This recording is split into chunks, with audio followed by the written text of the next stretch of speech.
Hey guys, welcome back to my bench update. It's been about 2 to 3 weeks since my last one, so I figured I'd do a quick update. I've been doing tons of work on the bench, being very productive, so I thought I'd share what I've been working on. So, firstly, sorry for my appearance. I'm covered with dust. Just been busy kind of sanding and filling, and you guys know how that goes. Yeah, pretty dusty. Also, good news here in Virginia is that the hairdressers have opened back up again. So hopefully by next time I do a video, I think I'm about 3 months past due, I'll be able to get a haircut, which is great news. I didn't quite trust my wife with the clippers, so I'll be able to go back to my usual hairdresser soon, hopefully. First thing to talk about is my Mig-29 SMT build. A lot of good feedback from that one, appreciate it. I finished the build. It's turned out to be 8 parts. Each part's only about 10-15 minutes long, bite size. Each one's about a different theme. If you look at the title, you can see I just posted up the painting one stage, and my next one's weathering, where I actually talked through how I weathered it. And the final one is just a final walkthrough, an overview of the kit. So fantastic kit. Like I say, 2 parts, should be up next week or so. If you hit the subscribe button, you would get notifications when they come back up again. They're all edited and ready to go. So I'm not going to show you on the camera right now what it looks like, because it's kind of, not only is it big, it's kind of fragile and it's hard to move around. So right now it's on top of a bookcase. I don't really want to bring it upstairs. I'm worried it might break it. So what I'm going to do is I'm going to throw a few photographs in right now, and you can kind of see what she turned out like, a quick sneak preview. So yeah, I did nice and weathered up, nice and well, nice and dirty, way I like it, kind of with the Russian jets.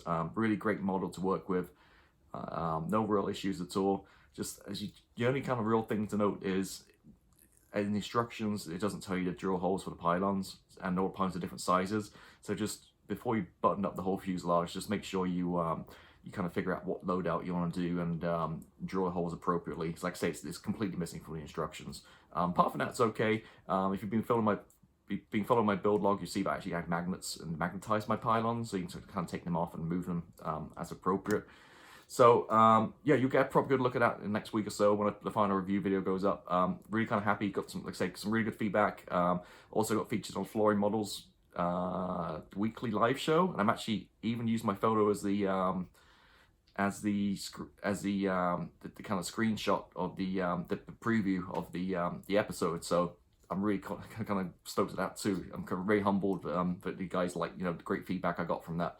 And I'll put a link to that show in the notes below as well if you guys want to check on the latest Flory model show as of recording this this video. So that's really kind of, let me switch, enough waffling, let's switch the camera down and let me show you kind of some of the builds I've been working on. I think it's about 3 or 4 different things I've been on the go, so let me kind of show you where I'm up to with all that kind of stuff, and we'll go from there. Okay, so what else I've been working on other than the MiG? Well, I've got another completed model. Really been kind of knocking things out recently. A lot of build time and kind of really, mojo's really going really well. So I built this beautiful Blackburn Buccaneer, Royal Navy, in 72nd scale. It's an Airfix kit. One thing with this is I highly recommend the Edward photo etch set, just mainly because it's one piece, and that's a beautiful speed brake. It's very distinctive on this aircraft, and you can see there the detail is really nice, just adding that piece on there. It also comes with stuff on the undercarriage base you're not really going to see because it's on the base, and in the cockpit too, but definitely highly recommend that. Also, I used the Master Metal pitot tube because it's quite distinctive on here, and it comes with a little fuel probe too, which is a nice upgrade.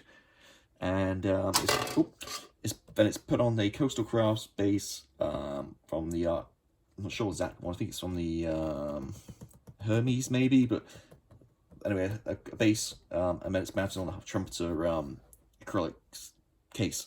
So I've taken the glass off, or plastic off, so you can see inside it better. But kind of how I've done my recent ones, like my Tomcat and my 72nd GR4 Tornado.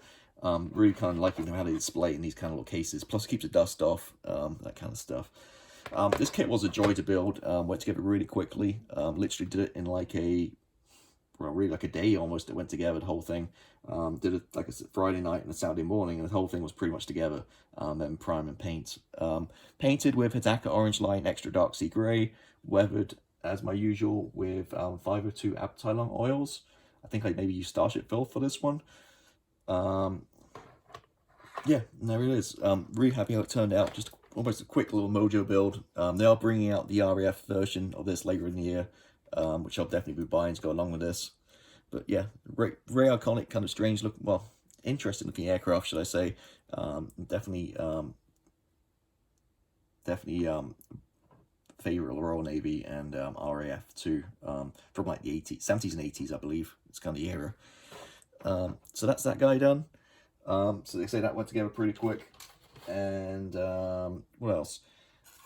Next up, I took this guy out. This guy was pretty much assembled. This is Hasegawa 72nd scale F-35B, which I'll be doing in the RAF markings. So I masked the canopy inside and outside on this one. The doors just blue tacked down so you can see the fans and stuff inside eventually once it's painted. So I primed it, as always, with my Mr. Surface of Black. They do some shadow and pre-shading, then I'll hit it with MRP camouflage grey paint.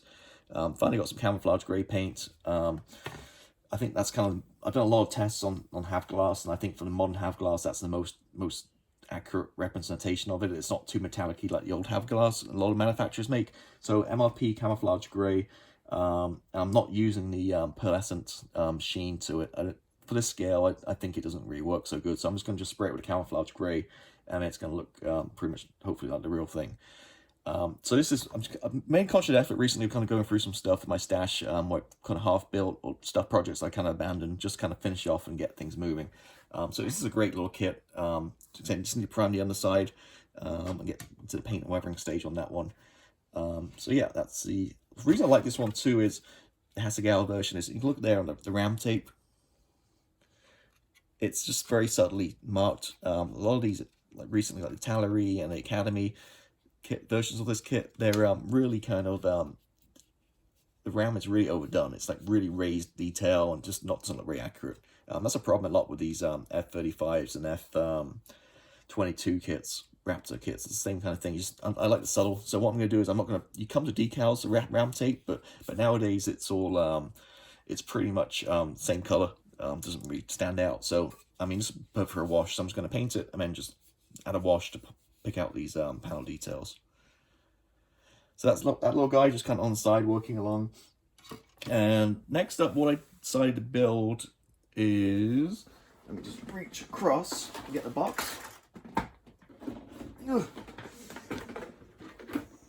This guy I pulled out my stash, which is the Revell Phantom FGR2. It's actually Hasegawa's old kit they reboxed. Very cheap kit, like £25, $30 kind of price range. As you guys know, I'm not a big fan of the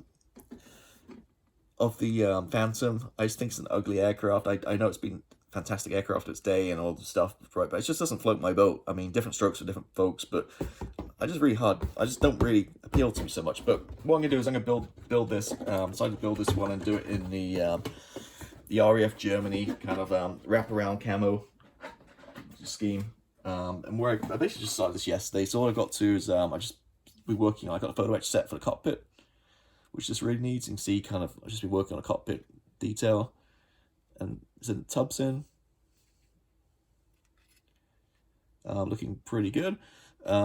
Then got to work on the seats. I've got the Airy seats, resin seats, which is a huge improvement for the kit ones. So that with the photo etch is gonna make cockpit look really nice, I think. Hopefully.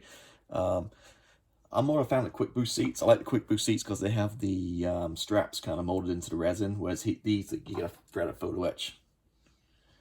So I've been kind of umming how to go about doing this. So these are primed and shadow coated, ready for paint. So what I'm going to think I'm going to do is I'm going to put the main kind of coat of paint down on these for the cushions and the frame of the seat, and then I'm going to attach the straps. I don't think I'm going to paint them. I think I'm going to attach the straps kind of just brass, neat like this, and then paint them once they're in on the seat, glued on the seat. I think it might be the best way to do it. There's a few different ways of doing it. I'm just worried if I paint this before I put them on the seat, once you bend them and stuff, it's just going to chip the paint. So I think it's probably a better way. So I'm pretty confident in my hand painting right now. So I'm going to go ahead and just cut all these off, bend them all and stuff, include them on the seats and straps. And then once I painted the main thing, and then we'll go ahead and brush paint all the rest of the detail on the straps from there.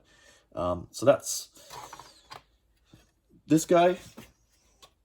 And this is 48 scale I think I forgot to mention that, but 48 scale, pretty large aircraft. One thing to note too is it's terrible at plastic. I know it's supposedly Hasegawa, which I think it might be, but I don't know whether it's like a cheap mold or whatever. But look, there's texture in there.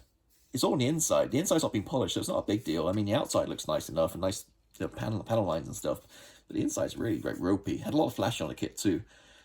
Which for Revel isn't an issue at all. It's, you know, it's to be expected. But again, this is supposedly straight from Hasegawa. I'm not sure if it is Hasegawa. It's definitely Hasegawa plastic, but I'm not sure if it's up to usual standards or not. Again, this is an older kit. I don't see a date on it, but I know it's quite old. They reboxed this. But again, it's cheap. It's like I say, 25, 30 bucks. And then I just added the cockpit and the cockpit PE. And the seats, which aren't very expensive at all. And then the only thing to add is the intakes apparently aren't very nice, so I've got some fog covers for the intakes. Again, photo etch. But I might get some resin ones. They might look better than photo etch, but we'll see. But that's the Phantom. What else? And that's pretty much, I've been working quite a lot of stuff recently. The only other thing is, talking about a future project I got coming up. And that is going to be a car build, but with a twist. So I've got a group build coming out later this year. I'm going to take part in, which is kind of a Shelf of Doom one. We're taking kind of unstarted kits or terrible kits out of your stash and kind of finishing them off. So I have a couple of cars, and the story behind this really is splash paints. Now, splash paints are super hot. You got to be so careful with those things. You got to like put them on very thin coats, maybe like 10-15 coats, just very thin. If you overdo it, it just burns the plastic. It's that hot. And once it burns the plastic, it kind of crazes it, and you get a terrible texture on it, and you can't never get rid of it, pretty much, for a gloss coat. So I've tried splash paints, and to the credit, you know, I made a note on the forum about how terrible they were to use for me, and you know, it might work for some people, but for me, I really struggled. And they did send me free of charge their own primer, and they said if you use their own primer, apparently it's supposed to be a little bit better. They have like a 2-pack primer system, but for me, cars, they're not perfect finish, and it just kind of spoils it for me. So what I thought was, I had these two kind of started. This is a Midnight Purple. You see there's some imperfections on this paintwork. So this needs to be primed and re-goat again. I have a C-Tune Skyline, and I have this Porsche 934 Jägermeister. Again, the orange, Jägermeister orange with splash paint did a number on me, so I had to take it off and reprime it. So basically, it's just reprime white. I'm ready to go again. The iconic Porsche right here. So what I'm thinking is, because I had so much problems getting nice coats on car bodywork, because that's literally the pinnacle of painting. These guys, like Paul Bretlands of the world, you know, who do these beautiful cars, I full respect to them, because how to get these perfect finishes and stuff, it just takes a lot of work and a lot of skill to get that kind of paintwork down. So what I'm going to do is, I'm going to make one of these cars. Put comments below what you think I should do. I'm leaning towards the Porsche, but I might do a Skyline. But I'm going to do it in the SMT MiG Splinter camo and weather it like an aircraft. I'm not going to go Mad Max and add a bunch of rockets and stuff. I'm just going to keep the car body as it is, just paint. So reason really behind this is it's a little bit unusual, a little bit different. Also, I have the SMT paint left over. It's very distinctive gray-green colors, which I'm not really going to use anything other than SMT. So why don't I use my paint up and, you know, make use of it rather than using other paint. So I'm going to mask this off in a Splinter camo and paint it those 3 tones, that light gray. Same with my aircraft you just saw, the MiG-29. I'm going to wear it like an aircraft too, with some neat oils, pick up some panel lines and stuff. And I thought it'd be pretty neat to like do one of these, paint it like a MiG-29. Also takes the pressure off, because I'm not going to 2K it or look for a high gloss finish. I'm literally going to treat it as an aircraft and weather it and do it as an aircraft. So I thought it'd be a little bit unusual, a little bit cool. So yeah, what do you guys think? You think I should maybe do, lean towards a Porsche, but I've got a Skyline to do as well. So both of these, see this, you see the marks in the plastic where it's kind of burnt and stuff. But you know, once it's MLP paints are on, it's weathered and stuff, it's going to look fine. So it saves the kit from my stash. It's just sat there in the attic gathering dust, these kits. So I thought it'd be a pretty cool thing to do. So that's kind of what I got planned upcoming. You've seen some of what I've been working on. So that's really kind of it. So let me switch the camera back, and I'll wrap up the video and we'll go from there. Okay, so there you go. So been working on, as you can see, plenty of different things, different projects. Really kind of enjoying stuff right now. really kind of in my groove and enjoying kind of my real genre, which is kind of like 80s and 90s kind of British and American fast jets. So yeah, so watch out, as I mentioned, watch out for the next couple of videos I'm going to post up will be the conclusion of the build series for that big Mig-29 SMT. And as always, any questions or any comments, please put them in below, and I'll respond as soon as I can. I do respond to all comments, good and bad. So as always, on social media, you do get some kind of crazy ones as well. But anyway, hope you guys are staying safe, and until next time, have a good one, and see you. Bye.